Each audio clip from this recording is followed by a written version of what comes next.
Access granted.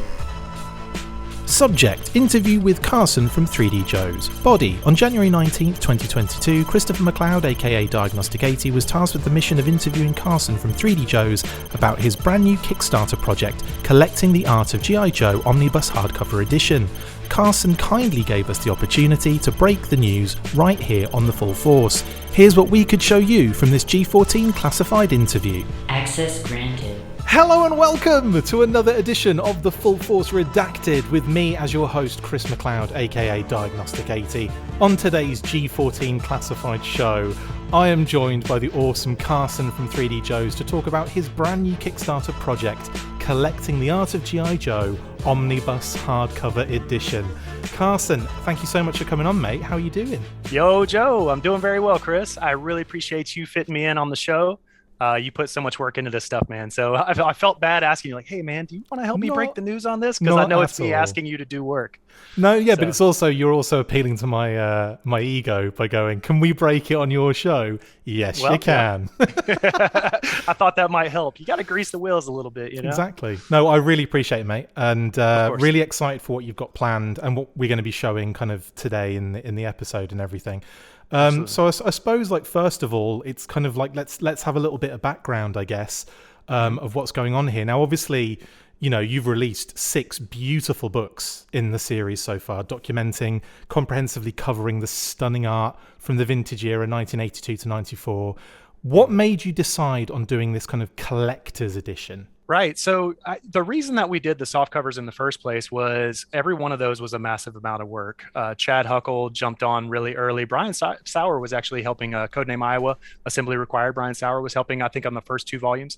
And we put 400 hours, 500 hours per volume into those, just with the Photoshop image restoration, right? You can tell. You get the stuff scanned, you get the stuff photographed, and we don't just like stop and print it, right? We do a ton of removing of creases and price tags and tears and anything to try to get it back to as pristine as possible.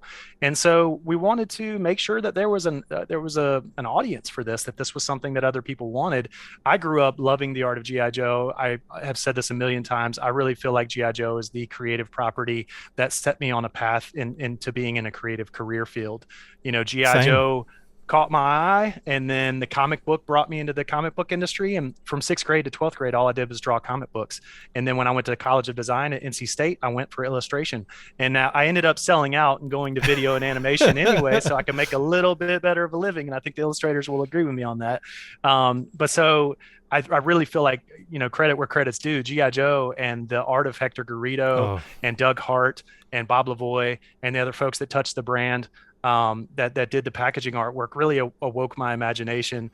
When you looked at that figure card art and you looked at the figure, sometimes the card art was so much better than the actual figure itself. You know, absolutely. You look at 1982 Scarlet and she's gorgeous, and then you look at the figure and she's not gorgeous, man. She's just not, you know. So all credit to the artwork for showing you what these people might look like in real life. You know what I mean? No, it was absolutely beautiful. And obviously, like, you've created these amazing books to kind of showcase that off, and I'm not gonna lie, I've got the slipcover just over there. Love that. Nice. That is one of my favorite.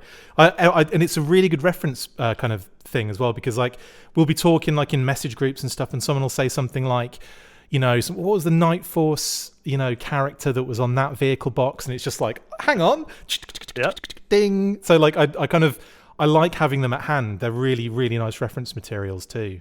Yeah, you know, that speaks to like the Bolomo book. I love the Bolomo book. And sometimes it's easier. I got it on the shelf back there. Sometimes it's easier just to grab that book off the shelf and flip through it than it is to even, like, you know, go to 3djoes.com and search for something, or go to yojo.com and search for something. So there's something to be said about having an in-hand tactile reference. I mean, I think we're of the generation that we still like to open up a book and flip through pages. Definitely. So to your question about why do this volume, we didn't want to just reprint the soft covers. That's the long and the short of it. We found that there was an audience. We successfully ran 6 Kickstarters. The first one was for some posters, and then the other 5 was for the 6 volumes. And so we definitely found an audience, and we had some success with selling these. So I printed 1,000 copies of the slipcase in volumes 5 and 6. That was the last Kickstarter. And those sold out within about a year and a half on 3DJOES. And that was over 2 years ago. And these books really do pay for the website. The website's a hard cost, and I spend a tremendous amount of money, gathering assets, and then obviously donate a bunch of time doing the work to build the thing. But there was no income coming in from the books because they sold out a couple years ago. And more importantly than that, why do the work if people can't see it and discover it and enjoy it going forward? Yeah. So people were coming to the website and seeing the books page, but seeing that it sold out. So I was getting hit up every couple of days. People were asking me about it, which is very flattering, right? Because that means that that's something that I saw that was a need that had not been fulfilled yet. That we spent thousands of hours over the course of 6 books putting together was so in demand that people were, hitting me up on a regular basis about it. So Chad and I talked about it. When we look back at volume 1 and volume 2, we're not happy with it. Yeah. The level of quality of documentation, both the photography and the Photoshop image restoration, was not up to the level that we accomplished with volumes 3, 4, 5, and 6. Looks good to me. Well, I appreciate it. It was a great starting point. So we went back and started over. I rephotographed every one of those figures, 82 to 86. I rescanned all the vehicle boxes. I've got this $3,500 graphic art scanner right here that I use for all the vehicle boxes, right? Nice. So just using really professional quality production to get the best assets into the computer. And then, after you do a couple thousand hours of one task, like Photoshop image restoration, like Chad and I have done, you're just better with it. And so we've decided we're going to redo all of 82 to 86. So that was one of the things that we wanted to do. We didn't want to just reprint the soft covers. We want to do something better. Yeah. So we redid 82 to 86. And then, around volume 3 or 4, I had a long conversation with Daryl DePriest at JoeCon. He's like, look, I love what you're doing, but you need to put more of your voice into it, more research into it. Yeah, you got to move away from being more of a picture book and be more research driven. Right. And so with volumes, I don't know if you noticed this when you flip through the set, volumes 4, 5, and 6 have substantially more of my voice in it. Totally. And especially towards the end when you're talking about like foforeign releases and stuff like that. No, I enjoyed that bit. I was kind of like, I'm sure you did. Yeah, totally. Action Force getting its due, right? that was a ton of fun for me. And that was all brand new research for me because the community might not know this about me. I'm a US only collector. My collection was 82 to 94 United States domestic releases only. Yeah. I've had a couple pieces slip in, over time, but I don't adamantly go out and collect international like a lot of folks do because I knew it would break me because I collect carded and vehicle boxes and all that stuff, and it's just crazy expensive. Oh my God, isn't it?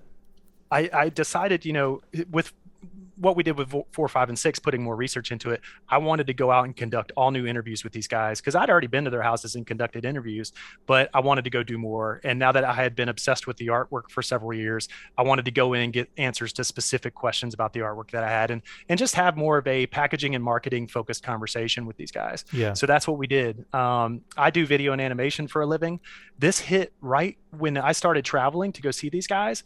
We had everything scheduled for March of 2019 or 2020, and COVID hit, and everybody was 2020. like, yeah, yikes. Yeah, March of 2020, and so we kind of held off on the interviews until the vaccines got approved. Yeah. And as soon as I got vaccinated, man, I was on the road. I bought a Sequoia with 88,000 miles on it. It's got 108,000 miles on it now. I love that bit. I love that bit in the video, which we'll play. Which either we've played at the beginning or we're playing it now anyway. But we'll play it in full at the end. But like in that part in the video, in your Kickstarter video, there's a really cool bit where you've got like all the different like video clips of you driving around in different places. I love that. I thought that was really cool. Yeah. I mean, I was a road warrior, man. And honestly, it kept me sane through COVID. It was so amazing to be able to travel around the country and talk to all these guys and capture their stories. And, before when I had done it, I brought my little Zoom recorder and my lavalier mics, and we just had an off camera conversation. Yeah. And I felt like they would be more comfortable that way. I thought that they would get looser with the lips and just throw things out there when you're just recording audio. Because when you throw a couple cameras and some lights in front of people, it changes. It does. Big time. But now I've been around these guys enough that it really didn't, to me, it didn't feel like it hindered their ability to just have a fluid conversation with me. So I went in with multi-cameras and lighting and the same mics and same Zoom and everything, and just recorded the heck out of it from a video standpoint. And it's going to be a whole other level type product, man. Well, that's something that you've added in this, isn't it? Like a little Blu-ray disc. That's right. That true? So that's one of the stretch goals. Absolutely. That's one of the stretch goals that we're going to be shooting for. And I have every confidence in the world. I think we're going to get all these stretch goals done. Basically, it starts out with a 12.5-inch wide by 13 inches tall book, which is massive. You Much look at bigger. all the other, yeah, as well. So again, it'd be like even better for some of the images, like you'd be able to see it even in more. Absolutely. Yeah, I love that. One of the things I didn't like about the softcover series, but I made this decision when I laid out the softcover series because it was the best way to maximize the artwork on the page, was that the vehicles were going to be in the portrait mode, and the figures you had to turn it and do landscape mode so you could get a couple figures on each page. I never really liked that solution of having to rotate the book. And so with this new dimension, 12.5 inches wide, the carded figures are 6x9. Yeah. So you're going to be able to fit 2 carded figures side by side with a minimal gap and like flush to the edges. And then you're going to get the file card below. So nice. That's something a lot of people don't know about yet, is that you're going to get the carded figure and the cutout file card. So all that work we've been doing for 3DJOES to, cut out all the card backs and then cut out all the file cards. We've done 82 to 89 at this point. A lot of people are like, what's he doing on the book? Why isn't he making the book? All the work we're doing for the website is going to be, channeling right into the hardcover. Yeah. So it really makes sense that I waited a couple years on this and did all these interviews and keep gathering assets, because it's all going to make a better quality product for everybody. Absolutely. So the 12.5 by 13 is going to be a hardcover. Obviously, the stretch goal is going to add 80 double gatefold spreads. And my friend Josh didn't know what this was, and I was glad he asked, because I'm a graphic designer background kind of guy, and I assume everybody knows what a gatefold spread is. But so picture, the pages fold in like this. So this is your spread, right? When you open the book, you got that spread, and then the gatefold opens again. So if you picture the seam, it's basically down the your classic. If you ever used to get magazines back in the day, like kind of the gentleman's magazines, like GQ. Oh yes, and it's like, the centerfold. Okay, we can all relate to that. Or things like that was the worst example, wasn't it? But like you went there when it was like kind of like, I suppose, like I can't even think of FHM and things like that, where you'd have like a perfume or an aftershave, and but I never liked how you had to turn them that sideways, though. It had that same problem of having to rotate for the. But now on the bigger size, you'll be able to fit 2. Yeah, perfect. Right. So anyway, the double gatefold spreads will prevent us ever having to rotate that book. There's not going to be any more rotating, and the reason for that is when you spread this one out, the headquarters can take up that whole landscape kind of double page type thing. Absolutely. So any of those vehicles that have a really landscape aspect ratio to the box, they're just going to go on a gatefold spread. Amazing. So I'm pretty excited about that. That's one of the stretch goals. One of the other stretch goals is to take all of these interviews, edit them down into a documentary that is a more comprehensive look at these interviews, because for some of them, like with Doug Hart, we recorded for 7 hours straight. Wow. We went from 11 in the morning till 6 in the evening. Is there a director's cut? Yeah, I'm serious, man. There's some massive content there. With Ed Morrill, I think we recorded 5 or 6 hours. We did 12 hours over Zoom in 6 different 2-hour sessions. Blimey. Like that's how deep we've gone with this stuff. That's great, though. It just shows you how much not just they recall, but how much they've got to say too. So just absolutely, like how deep that line runs and how much content's going to be in this. It's unreal. Absolutely. I think we've got around 40 hours total of interviews that we've recorded with Ron Rudak, Kirk Bazigian, Mark Pennington, Ed Morrill, Doug Hart. And these are all the guys that, from brand management to figure design to package company, like logo and branding designer executive, that's Ed Morrill, to package painter, Doug Hart, that did almost everything from 89 to 94 and some stuff starting in 87. And so these comprehensive interviews are going to give us a better understanding of who did this stuff than we've ever had before. I have a question. I have a question for you. Hand up here at the back. Hi, Chris from the Full Force podcast. I just want to ask you this question, Carson, because I don't really think it's been covered in your previous books or in general in the universe of G.I. Joe. But do you ever get to the thing of who painted what on what? So you get to write the name of the artist who did this, and this, right? A large focus of what I want to do with 3DJOES is to create a credits page, or just a credits section on every product page. So if you're on 1984 Firefly, you can see who was the figure designer, who was the package painter, who was the figure sculptor. And I'm getting there, but it's a slow process. I can imagine. And it's only going to be done by doing these comprehensive interviews with these guys. So for example, Bill Merkline was a figure sculptor that was a freelancer. He didn't even work inside of Hasbro, and he did over 70 figures. And the only way that we could get to nailing down a list of which 70 figures he had was 5 different sources, and I could rattle them off for you. I'll go too deep on this stuff, but we had a portfolio of mint on card figures that Hasbro sent him. So when he worked on a product, when they got done with it, they would send him the actual manufactured. So he had a portfolio of photos of those mint on card figures. So we can assume anything that were in those photos, he's worked on. Yeah. He also had a bounty of old paperwork because they would send these kickoff packets with, the turnaround 360 drawings from Ron Rudat and the engineering drawings for the accessories and the color copies of the presentation artwork that they would show through internally to try to sell it through to management. So he had a bounty of paperwork. I went through and indexed all of that. I was going to say, did you have to take a lot of pictures of this stuff so you had I actually did video of that because I helped him sell it off. And so I didn't scan it. I didn't photograph it because those weren't going to be my assets. Of course. I wasn't. No, I meant from your like research purposes of then having to for a research purpose, I documented, I videotaped the entire thing and put it up on YouTube. So if you go to the 3DJOES YouTube page, there's a 6-video series of Bill Merkline paperwork. Amazing. But that was just one resource, right? Another resource was he took final photos of these figure sculpts upon completion of the project to show as proof to Hasbro that he had done the work, because then he just stuck them in the mail. And he sent them to Hasbro. And if they were lost, how was he going to prove that he had sculpted Cutter, for example? If it got lost in the mail, did any get lost? Did any ever get lost? Nope. Oh man. He told me none ever got lost, which is amazing. Different time, because I tell you now none of it would get through. No. Yeah, I personally do not trust the USPS with one-of-a-kind sculpts like that. I've dealt with this recently. We'll talk about that later, maybe. I do not trust them. I would rather drive 12 hours this way and 12 hours back to make sure that it gets delivered. I agree. But anyway, so back to the Merkline thing. Yes. That's like source number 3. Somebody else had done comprehensive interviews with him, Gary Head, who many of you know from the community, part of Joe Declassified. And so Gary Head had done exhaustive interviews with him back in 2010. So I consulted all of those videos and took notes religiously. So it's basically going back to all the sources that you can think of, cross-referencing them, and then coming up with a pretty solid list that you can feel pretty good about. It's not even like and saying, it's not even like find this, that's who did it. It's like talk to 3 different people and then work it out. Like mate, the work that goes into this is insane. Yeah. If you've got multiple sources, you have a lot more reliable, data points to put out there for the community.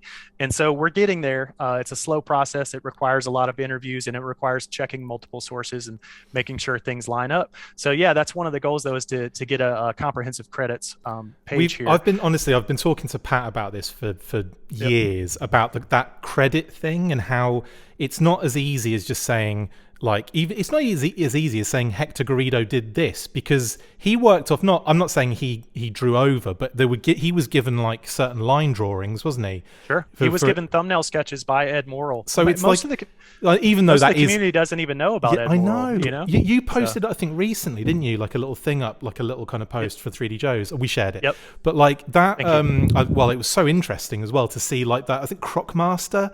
Yep. And but that's the thing, like the credit isn't just Garrido, is it? Like on a card, it's going to be like, whoever was doing the graphic design for the actual card itself as well, right? All that stuff. So like, I'm glad you're doing that. Some of that will be lost. I appreciate it, man. I really am, and I want to like just go ahead and level set expectations really quick up front to the community. This will never be a comprehensive list. We're going to get as close to it as we can, right? Yeah. Because I've gone to the best sources that you can for what you just mentioned, card back design. Hasbro had an internal art department. Hasbro also contracted with Coleman, LaPuma, Siegel, and Morrill to do all their design and branding, and it's literally impossible to nail down like which graphic designer worked on which package kind of thing. Exactly. So I'd love to, but I don't think we'll get to that point. Even with the G.I. Joe brand design, the logo design for 1982, the italicized block text with the action stripes and the star, we know Ed Morrill worked on that. He's got very deep memories about that stuff. We also know Matt Lysak was running the art department inside of Hasbro, and he had a team of people working with him. So I can say that CLS&M helped with that and were big contributors to it because they've got very clear memories of it, but you can't say they exclusively did it. It's not like Ron and the Cobra logo, is it, in that sense? Exactly. Ron sat down and did several iterations of that logo, and I've seen the line art on his wall at his house. Like, okay, Ron Rudat did the Cobra logo. That's an easy one. Nailing down packaging and branding is not that easy. No. You see, I've always wanted to know, and I might steal you to go on a worldwide road trip with me. But nice. I have always wanted to know who did the Tiger Force for the Euro exclusive, the Tiger Force stuff. But then things like, Spirits Deco and Mutt's Deco, where they're slightly different and things like that. So unique. Yeah, and I love those European decos. Exactly. And I know Dave Tree. Shout out to Dave Tree.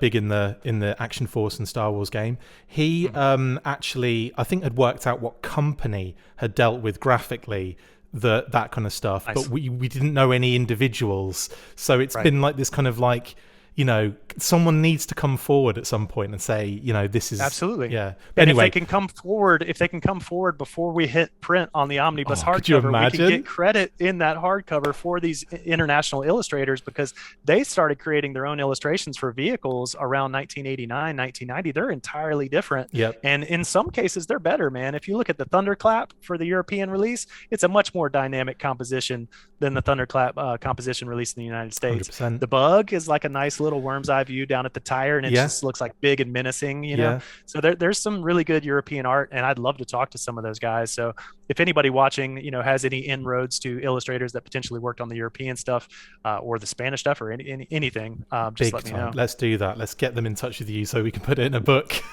Credit where credit's due, man, you know? Absolutely. So this book is going to be amazing. It's going to be bigger. It's going to have more content. It's going to have, you know, tons more interviews with the people that were there on the ground. And it's going to have this Blu-ray disc if obviously that stretch goal is reached. Let's go through the actual campaign itself. I mean, can you take us through like the pledge levels and what people can like? Yeah, absolutely. So we're starting with a base goal of $35,000, and that's going to get the hardcover book 12.5 inches wide by 13 inches tall. The first stretch goal is $37,000, which is only a couple grand or more, right? But what that adds is 4 color end sheets. And so what end sheets are is when you open the hardcover itself, that's the sheet that attaches the hardcover to the first binding, right? And so that 4 color end sheet is going to be a collage, and I've been taking submissions for about 1.5 to 2 years now of people like us opening their toys in the 80s. Oh, that's amazing. And seeing this artwork for the first time. So I just thought that would be such a nice like way to enter this, and a way to end this journey of looking at this artwork is remembering why it's so important to us. It's our childhood. It's these memories of just this wide-eyed, like, oh my God, look how amazing Scarlet looks on the card art, for example. So yeah, we're gonna have a big collage of end sheets. That's just a couple grand. I'm sure we'll hit that goal.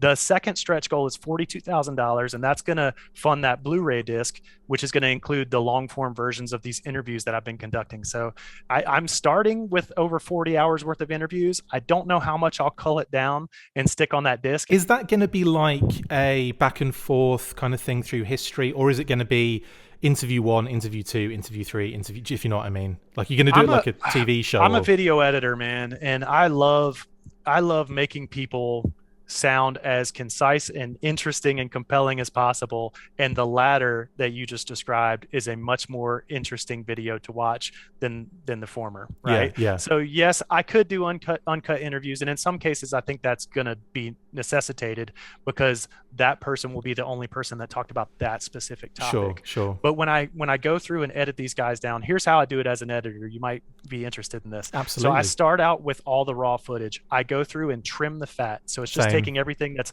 ums and uhs and slugs and like me talking in the background to get that out of here. Right? So that's trimming the fat and condensing.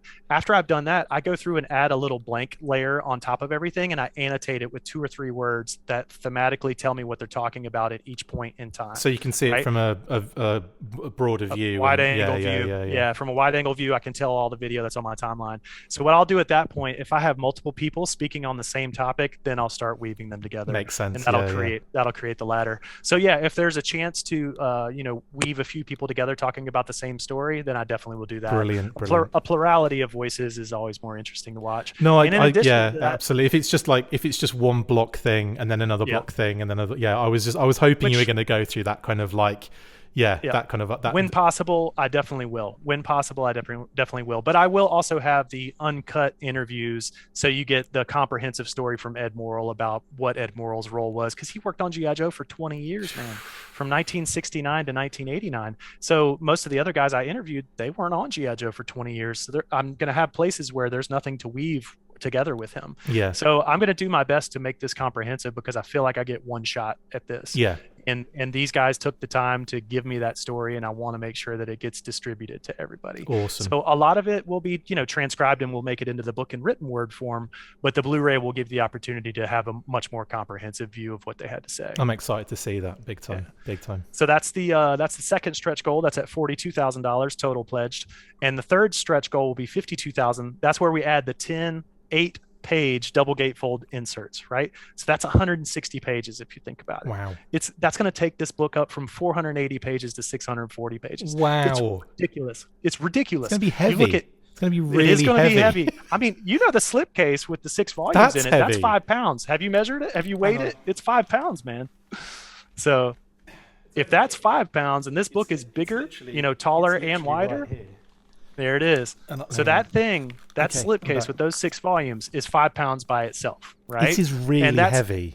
And it's shorter and thinner than what we're going to have. And what we're going to have is going to have a heavier page count. So I fully anticipate this hardcover to be 8 to 10 pounds, man. So it's going to be like... It's going to be a coffee table book, man. You're not going to have space on a bookshelf. It's going to be a it's coffee not going to table. fit on a bookshelf. It's going to be a coffee table.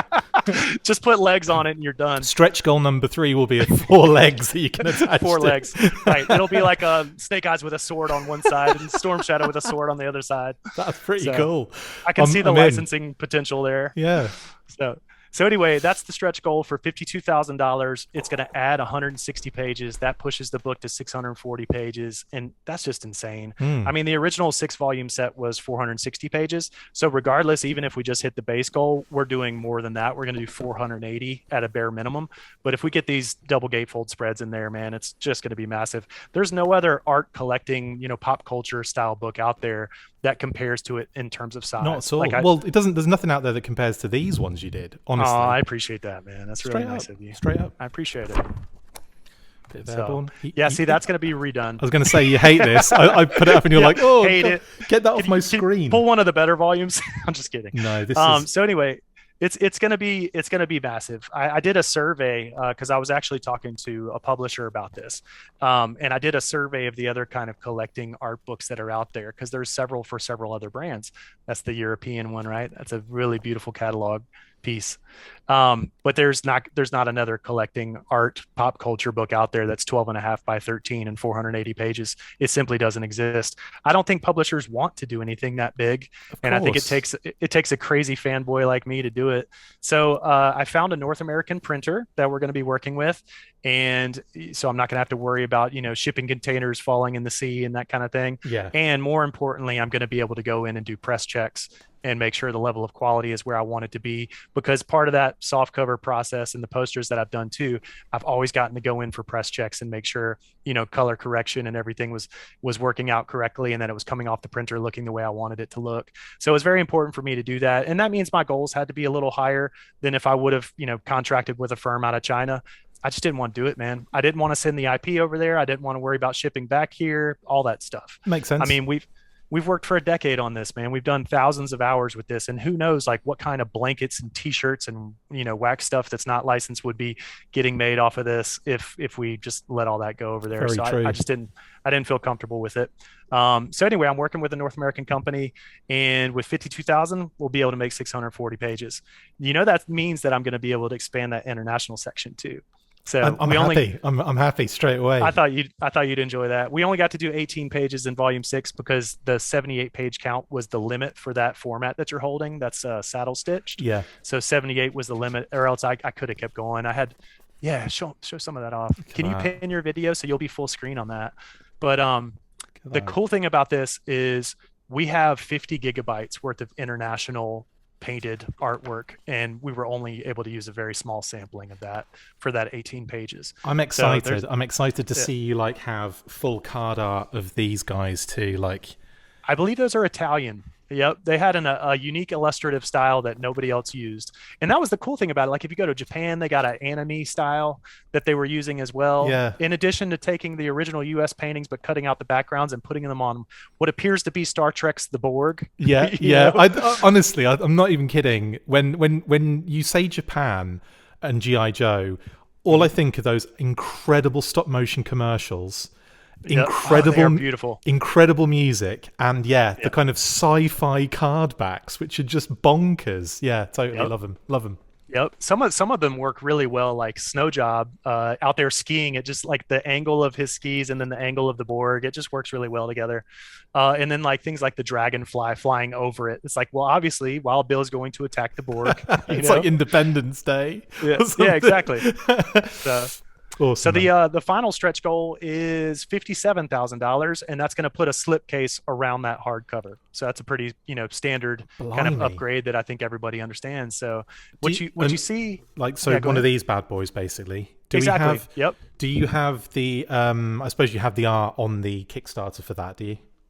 We have the art for the hardcover itself, which is actually going to be the art for the slipcase that you have in your hand. And the reason that collage is so important to me is that features every significant painter that contributed to the brand in that collage. So you get Earl Norham, Ron Rudat, Hector Garrido, Dave Dorman, but every major painter that contributed to the brand is featured on that slipcase. And so I think that's the natural for the cover, because I had some other ideas of things that I would like to use, but I really think it's important to kind of front and center showcase each of the painters. It's a good cross section there, mate. Absolutely. Yeah. That's awesome. Love it. But my first pick for the slipcase, at least just for the front of it, because it's very portrait oriented, would be that 1982 collector's case with the tank. They're all jumping off the Mobat towards the camera. I think that's a no-brainer. But I've been collecting the licensing portfolios that featured all the photo prints of the unadorned artwork and Kodak Kodachromes, and I've actually been very lucky in being able to acquire a few paintings. And I've been begging and borrowing and doing whatever I have to do to try to make this thing as comprehensive as possible and to secure as many great assets as we can. One of those that you'll see in the Kickstarter video is a kind of a sneak peek of some of the other stuff that we have in store, which is paintings that people haven't even seen yet. Like most people, there might be, a 1% elitist, collector. We've seen that years ago. And it's like, okay, whatever. This is for the thousands of other people that have not been fortunate enough to see that yet. So there's several paintings that were actually created and that never went to market. So they got that far along the process to try to sell these things through, and for whatever reason they were cut.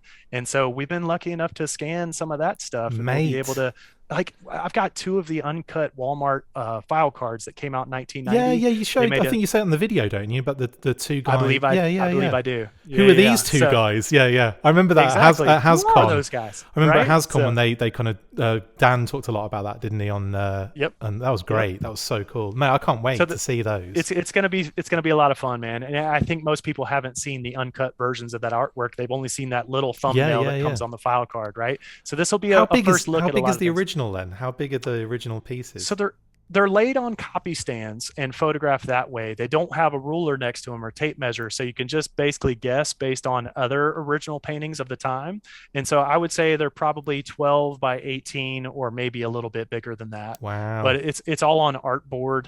It's funny, when I did the interview with Doug Hart from 11 a.m. to 6 p.m., every painting that he looked at, he could tell what kind of artboard it was painted on. Bloody hell. And that was one of the key clues for him to piece together, like whether it was something he did or if it was a Garrido or if it was Bob Lavoie or somebody else. So I mean, we kind of sometimes think, how would you not know if you did like this? But this, to these guys, a lot of the time was a job. And it's like, if I have to remember that far back about anything, I couldn't tell you if I did one painting, I'd forget that I'd done it. So like, I'm totally give it to these guys that retain that information. Obviously, like you say, a lot of them have documents to back up what they've done, so that makes a lot of sense. But still, when we're lucky, they weren't all pack rats like that though. If you when I first went to Ron Rudat's house, I believe it was 2013, he had bucket after bucket after bucket of just drawings. This guy's like the most productive man on earth, and he kept a lot of it, and we're very lucky for that, because as archivists, we're able to go and look at that and piece things together and get a comprehensive credits list that can be reliable. Somebody like Mark Pennington, the guy that followed him, he didn't save anything. So all we have with Mark Pennington is memories and recorded audio interviews. And so I'm very grateful that Mark Pennington sat down and talked with me for a few hours, and I look forward to filming with him. We haven't filmed with him yet. We did audio interviews in South Carolina. But it's the job. It's the never-ending job. It's the never-ending story. It's the mission that's never going to be complete. Are you sad that you haven't had a chance to speak to Hector Garrido?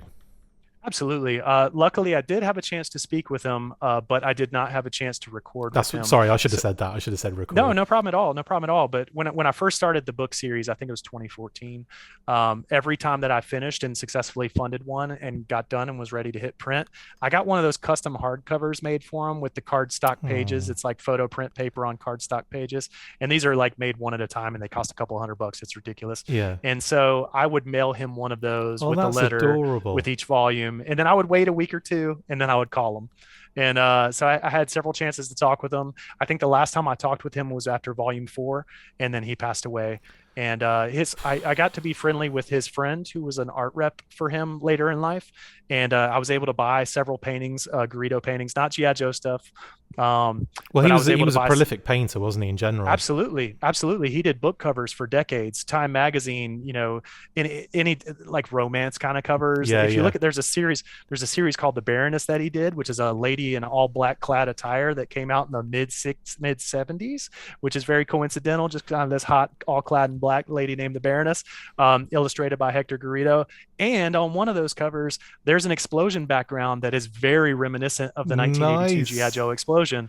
So there's a lot of connections there to make when you start surveying these people's artwork. But his dealer became a good friend of mine, and I was able to purchase a bunch of his book covers. And then when he actually emailed me when Hector passed away, and so that's why we were able to kind of share the news with the community on that. And it was devastating, man, Mm, because I didn't want to push too hard yeah. to get up there to get the invite. Like, hey, let me come to Connecticut and talk to you. And I might bring a camera or two. I just never wanted to do that to him. So I would call him with each book and talk to him and kind of wait for him to open the door. But he never opened the door for like, hey, you should come up. I mean, I absolutely would have. I just couldn't bring myself to try to force it. I know You what know you what I mean. mean? I know exactly what you mean. And also, like, I feel like with Hector Greedo as well, I feel like he wasn't like desperate to really kind of get out and talk about this stuff Mm, necessarily, was he? Like, he wasn't like, not at all. like Not at I all. think, You, yeah. So, but and you got to kind of respect that at times, haven't you? Just got to you say, do. okay, And yeah, you read the room, right? You read absolutely, people's language and body language and their tone of voice and their cadence and everything, and you just get a feeling for like, oh, this guy's ready to talk. He's eager. He was very happy and humble when I would call him, but I'd never got the feeling like, oh, he's got volumes of stories to share and yeah, he yeah, wants to share it. You know what I mean? And that was reaffirmed when I started doing in-depth interviews with Ed Morrill. Ed Morrill was the guy that found and hired and managed Hector Garrido brilliant, along the way from 1981 when they started the Real American Hero launch and up through 1989 when CLS&M kind of parted ways with Hasbro. It turns out Hector Garrido kept working on G.I. Joe, a Real American Hero, all the way through to 1994. And Doug Hart, interesting. yeah, the plot thickens. So if you read Collecting the Art of G.I. Joe Volume 5 and the article The Changing of the Guard, where I describe who did what and when they stopped, You have to that's get all wrong now. you have to give me you have to give me a few minutes, but yeah, Okay, it's like the first couple pages, I believe, of volume 5, and you'll see it, but it's it's fine. not it's not all correct. I've got that's the thing when you keep talking with these guys, because I had conversations with Ed Morrill and that's what I based that article on, but now I've had more conversations with Ed Morrill and I've had very in-depth conversations with Doug Hart, and I've learned more, so I've got more to Yeah. share. So It's the always the way as well, clarity on like that. with these books as well, like it's difficult to at some point you've got to like, put them out, right? At some You point you've do. got to You go, have to hit right, print. it's got to go out Hmm. at some point. And you're Yep. right, at that point in time, that was what was known, that was what was Correct. understood, and Correct. that's what everyone kind of like accepted. These things change, and they change like so They do. quickly, like it's insane. And that's one of the issues in our community, and that's one of the reasons that I love having an archive that I can get in and edit, hit publish, and update it as soon as I learn something better than what I knew before. Yeah. It's very easy to update the online archive. One of the challenges in the collecting community is that a lot of fans, and I'm not begrudging anybody for doing this, but if they see it in print, they take it as gospel, Oh, and totally. and so it's sometimes you have to fight really hard against those incorrect lessons of the past. to fight for truth, man, to get the accurate story out there. No, so that's the challenge. When I hit print on volume 5, that was accurate. As far as I knew, that was accurate. Yeah. And now I've had more conversations with Ed, more conversations with Doug, and I've got an updated understanding of what the truth is. And so I'm going to write that and I'm going to publish that. But if somebody has the previous volume 5 and they read it, they're like, oh, well, Hector Garrido was done in 1989, and I thought he was, because CLS&M that hired and managed him were done in 1989. Yeah. But Hector Garrido he was not under a non-compete clause. He was not under a unique arrangement with CLS&M where when they were done working with Hasbro, that he would be done working with Hasbro. And Ed Morrill had no problem with the fact that Hector Garrido carried on working for Hasbro after that, but we didn't know that at the time. That's so interesting. So I guess he was operating as a freelancer across both companies in a sense. That's right. Yeah. So he was found and hired and managed exclusively by CLS&M for the first several years at least. But at some point in that relationship, Hasbro started circumventing CLS&M and going straight to Hector. And Ed Morrill at CLS&M really didn't have a problem with it. Yeah. He said, that wasn't our illustrator. We didn't own him. We hired him to do work for them. And if they wanted to engage with him directly, that was fine. That's so interesting. Because I showed Ed Morrill a lot of pieces that Hector Garrido did during the time that CLS&M was still contracting with Hasbro, and Ed Morrill had never seen these pieces. So we know 100% that even while CLS&M was partnered up with Hasbro, Hasbro was using Garrido. So it makes a lot of sense when CLS&M and Hasbro broke up. Well, they're still going to be partnering with Garrido. So I was really happy to be able to sit down with Doug Hart and nail down, Doug did this one, Bob did this one, Hector did this one. Good. That's I'm so happy about that. Me too, man. Me too. Because giving credit where credit is due is a big part of this mission. And one of the other exciting things is Earl Norham of He-Man fame did quite a few packages. Earl Norham of G.I. Joe storybook fame as well. Yes, he did two amazing storybooks. God. And that's right at around the same time that what I'm getting ready to drop here is that he did several card backs as well. So if you look at Hydra Viper, Road Pig, Budo, Earl Norham, baby. Yeah. So we got a lot of good Earl You're Norham. telling me that Earl Norham did my favorite ever card art, Hydro Viper. Which one's your favorite? Hydro Viper. Yes. I am blown away. That's why it's head and shoulder. Okay, I don't want to say he's head and shoulders better. I know what you mean. I always hate comparing artists like that, because everybody's doing a great job and I love you all. You know what I mean? But like, there's just something about, Road Pig and Charbroil and Hydro Viper, absolutely. I'll give you one example. Didn't he also do that intro? On one of your books there's an intro page with Road Pig. That's the 1988 accessory pack. That was on the wall as well, wasn't it? Yeah. Yes, it was. It was. You can and tell we know that. now. We know that because one of the declassified guys, Chris Murray, has the line art, and I believe it's signed by Earl Norham. Amazing. So there's pieces that we can put together, and this only happens through collaboration in the community, right? Yeah. Dan Klingensmith has the line art for Budo that's signed Earl Norham. So the more conversations I can have with people in the pre-production community and can confirm 100%, okay, yes, I've seen his signature on that. That's great, because that helps me say with 100% certainty who did what. And that's the goal here, right? What makes me laugh is we're talking about Hydro Viper is one of my favorite ever pieces of card art, but there's an attachment, like the figure as well is pretty dope, and everything about it is really cool, right? But we're talking about that's the one that stands out. But you look at Garrido's work and it is outstanding. You look at Doug's work and it's outstanding. So that's right. You all you're doing is really putting Earl on a kind of like big pedestal in a sense. Do you know what I mean? But we got a small sampling size of his, but they are next level, man. Yeah, but it doesn't take away from the other guy's work though. That's the other thing. Like absolutely, the level of that artwork is outstanding. There aren't many stinkers, and I couldn't even really pick any out that I would say not a fan of that. Do you know what I mean? Like, good. Yeah, like that's all right. There's a couple I'll point to for sure, but I won't do that on this podcast. Buy me a beer at JoeCon, and we'll talk about the bad art of G.I. Joe. I won't be recording. I promise. right.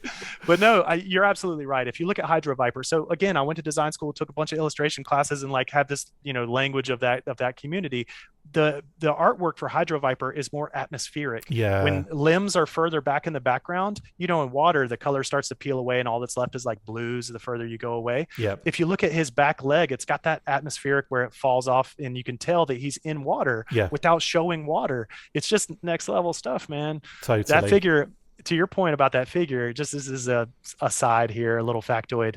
So it was designed by Mark Pennington. Yeah. It was based on the creature from the Black Lagoon Yeah. because that was a favorite movie of his. It was sculpted by Bill Merkline. Yep. And in Bill Merkline's room, he had a sculpture of the creature from the Black Lagoon. So because it was a favorite movie of his as well. Brilliant. So the guy that designed and the guy that sculpted that were just huge fans of that movie, and that's how we ended up with Hydra. That's great. I didn't know that little aspect of it, but I knew that Mark had designed it, and I knew that that Bill had sculpted it. But my God, I didn't know the Black Lagoon thing. That's wicked. Yeah, and it's all this useless information floating in my head now. Yeah, but then I just get excited because that's a favorite of mine. So yeah, right. It was mine too, man. I mean, that was just really freaky. That webbed hand growing up as a kid. You know, there was no other G.I. Joe like that. The file card is so interesting as well. Like they're kind of all these different things that genetics are done on them, so they can so they can withstand really high pressures. Subcutaneous fat production is increased and all that kind of stuff. Yeah, nice. There's so much went into that of what can we do to a human being to make them more akin to working underwater. And it's so sci-fi as well. I love that. I just think it's great. I love that aspect of G.I. Joe. So that to me is a team effort.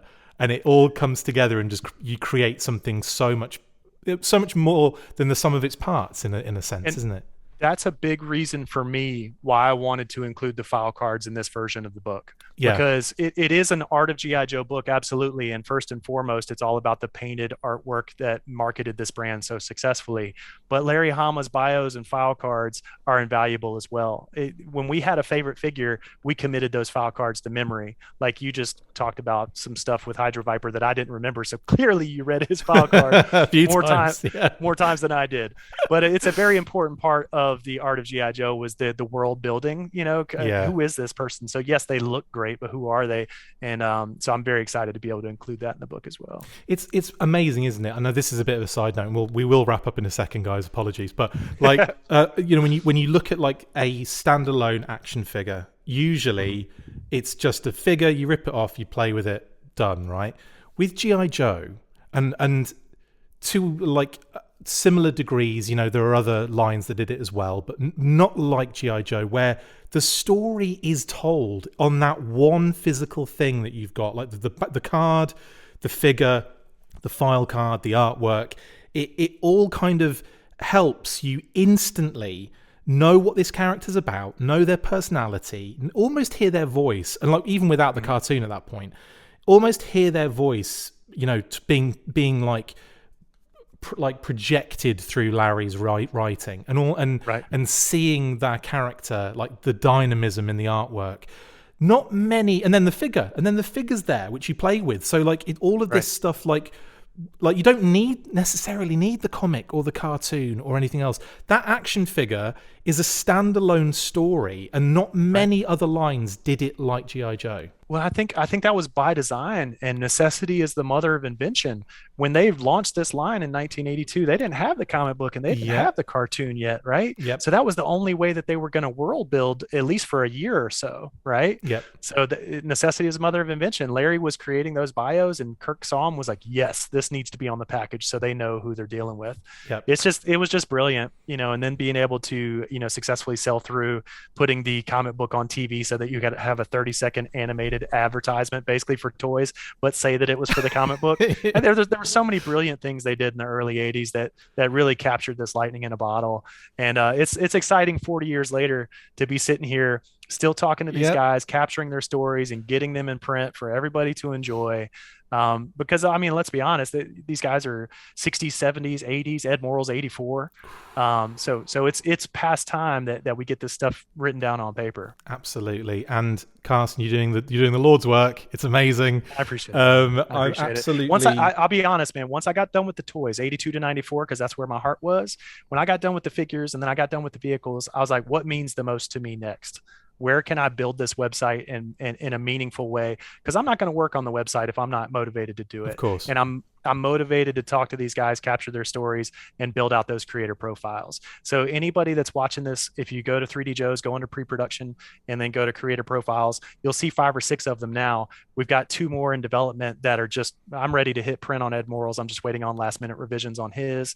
And then Mark Pennington's, I'm about halfway through that one. So those 2 are coming very soon. And the one right behind that will be Doug Hart's, because now we've got, 12 hours of interviews with Doug, and that's plenty to to start typing it up and making a page out of it, right? So it's a purposeful mission, man. It feels like work worth doing. It never feels like work. I love doing it. If I have a bad day with my video and animation work, I work on 3DJOES for a little bit, and it makes me feel like my life is under control and I'm enjoying what I'm doing and everything's good. You know? Absolutely, man. Well, absolutely all the luck in the world to you with the Kickstarter, which as we speak now, because this will be going out on the day of launch, you can actually pledge right now. You can go over to the link in the description to the Kickstarter campaign, and you can pledge to get this made. Let's do it. Let's pledge, because, what can I say? These books are incredible, and we're definitely going to be, jumping in on a much bigger version of this, which effectively sounds like a full-on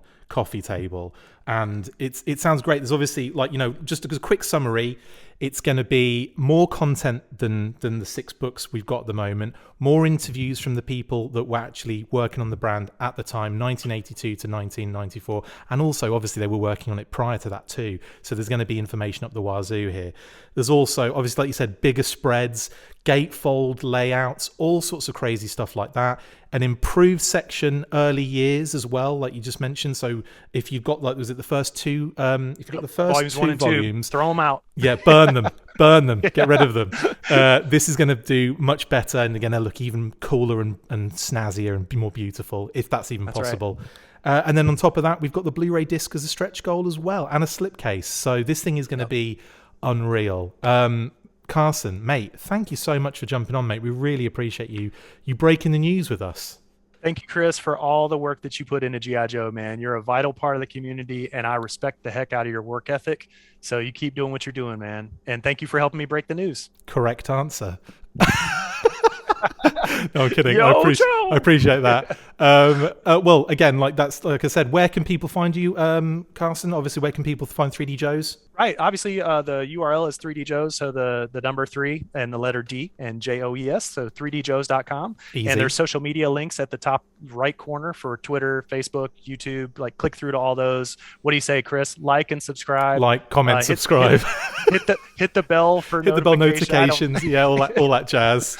Do what you do for Chris's stuff. Do that to my accounts too. Oh, don't say that, because they'll be like, right, so we've got to unsubscribe, we've got to dislike. So anyway, yeah, you can definitely reach me if you want to communicate with me directly one-on-one, though. I'd say hit me up on Facebook. I can do Twitter too, but I'm just not on there as much. I'm also on Instagram. I put a lot of images through to Instagram, and I think that's pretty much it for social media. And just to make things really easy for everybody, all links in the description below. Nice. So you can just enjoy to your heart's content. Carson, mate, thank you, buddy, for jumping on. Really appreciate it, mate. Thank you, Chris. Appreciate you, man. That's it for this installment of the Full Force Redacted. Thank you to my wonderful guest, Carson from 3DJOES. See you next time. And as always, after 3, 1, 2, 3, Full Force! Amazing.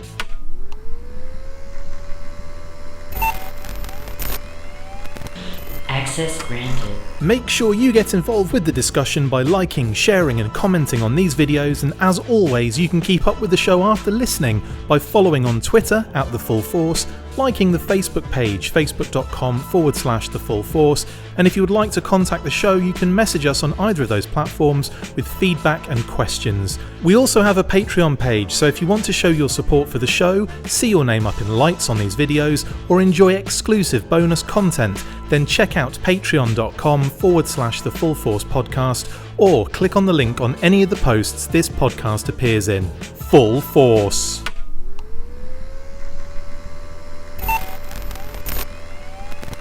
Access granted.